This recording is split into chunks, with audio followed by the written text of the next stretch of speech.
Ang tanong ko po ay makikita sa Marcos 7 verse 19, sapagkat hindi ito pumapasok sa kanyang puso, kundi sa tiyan, at ito'y nilalabas sa tapunan ng dumi.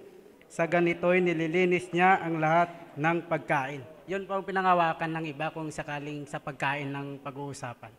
Ganito po yan mga kapatid. Doon sa aking lecture ay meron po doon na tinatawag na kahalagahan ng context. Pag nagbasa po tayo, yun yung ibig sabihin na pag nagbasa ka, huwag ka agad interpretation. Observation muna. Papasok tayo sa konteksto. Ano ba yung pinag-uusapan? Ano ba yung tinutukoy dyan? Kasi dapat iunawain natin siya sa paraan ayon sa kanilang presenting pinag-uusapan. Ano ang kanilang tinutukoy? Ano ba ang tinutukoy ng Panginoon nang sabihin niya ang mga salitang yan? Unang-una po mga kapatid, kung inyong mapapansin doon sa ating lumang ang Biblia, ay meron po diyang nakapahilis. Nakikita niyo po yan mga kapatid? Yung ating itim na Biblia ay nakapahilis po dyan yung sa salitang ito'y. Yung sa salitang ito'y wala sa original. Pagka ang mga translator ng talata ng Biblia ay naka-italize yan, italic, ibig sabihin, supplied. Hindi yun ay nasa original. So, wala po dyan yung sa salitang ito'y. No? Kundi, yung salita pong, ang ibig sabihin ay, sa English po kasi yan, because entereth not into his heart, but into the belly, and goeth out into the throat, purging all meats. So, wala ho doon yung sa salitang ito'y.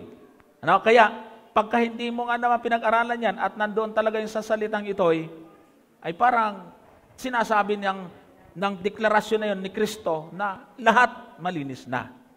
So ano bang ibig sabihin ng talata? Puntahan natin yung konteksto, mga kapatid. Ito po ang nakalagay sa talatang 1 hanggang 2 at ituloy natin hanggang 3 siguro ito.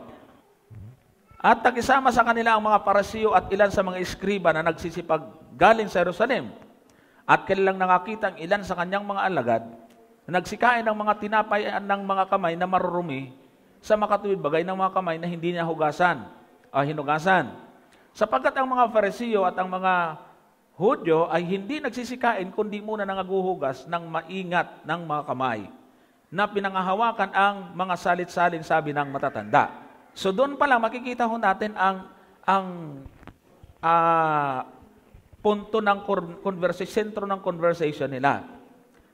Sinita ng mga alagad ng mga Hudyo, mga Pariseo ang mga alagad. Sabi sa Panginoon sa talatang 2, nakita ang ilan sa mga alagad hindi naghugas bago kumain. Tradisyon nila, bago kumain maghugas ka ng kamay. So bakit nilabag ang tradisyon? Kasi pagka ikaw nga naman pumunta ka sa kung saang lugar, marumi talaga, marurumihan yung kamay mo bago ka kumain. Kasi ang mga Hudyo, sobrang higpit sa kalinisan. Ano? Kahit nga yung mga asawa nilang inaagasan, may buwanan, ay hindi nila pwedeng hawakan. Yung bangkay ng hayop, hindi nila pwedeng hawakan. Sobra sila sa kalinisan. Pag hindi ka nagugas ng kamay, kumain ka, marumi yun. Yun ang sinagot ni Kristo. Na yung pumasok, na hindi naghugas ng kamay, ay hindi nakakahawa sa tao yon. Wala hong kinalaman sa baboy yan. Sabi po dyan ay tinapay. Ayun, mabasa nyo sa talatang 2. Tinapay. Ang nangyari sa iba, tumalon, napunta sa tangkal, napunta sa baboy. Yung tinapay, ginawang baboy. Pusit o ano ba? Tinapay ho ang pinag-uusapan. At nung araw, ang tinapay, wala mang palaman na baboy.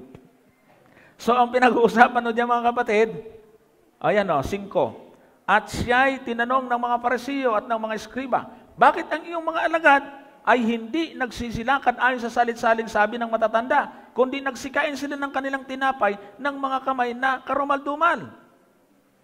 Oh. So, yung kamay, ang karumal-dumal doon, hindi yung kinain nila. Yung kamay, ang tingin ng mga Hudyo, marumi kasi hindi na hinugasan. Binandampot sa tinapay, kinain. Sinagot ng Panginoon. Sabi ng Panginoon doon sa 19, sapagkat hindi pumapasok sa kanyang puso, kundi sa kanyang tiyan. At lumalabas dakong daanan ng dumi. Nililinis niya ang pagkain. Tanong ito mga kapatid, sino ba yung nagsasalita dyan? Sino? Sino nagsasalita dyan? Si Kristo. Ay sinong tinutukoy ni Kristo na niya? Bakit may tinutukoy siyang second person? Dapat first person. Siya nagsasalita di ba? Sabi niya, hindi pumapasok sa kanyang puso, kundi sa kanya. So yung kanya, yung niya na yun, yan din yung kanya. Sino yung kanya? Sa taong kumakain. So, pagka ginamitan natin ng syntax analysis, yung grammatical interpretation, yung niya, yung sinasabi dyan na sapagkat hindi pumapasok sa kanyang puso, yung taong kumakain. Kundi sa kanyang tiyan, di yun ang kumakain yon. Therefore, siya yung sinasabi dyan na nililinis niya. Bakit? Pag kumain ka ng tinapay, unang sabihin man natin, hindi gaanong nahugasang mabuti, hindi ka man maimpyerno, hindi ka naman paratangan nagasala, may sistema tayo sa ating katawan, naglilinis. May digestive system tayo. Nililinis po yan, no yung nutrients din-distribute sa ating buong katawan at yung waste, yung dumi, ay inilalabas sa dakong daanan ng dumi. Ayan din sa talata. So, sabi pa sa aming pananilita doon sa Masbate, diha rabon Diyan din lang sinagot. Di ba? Nandyan lang din ang sagot, mga kapatid.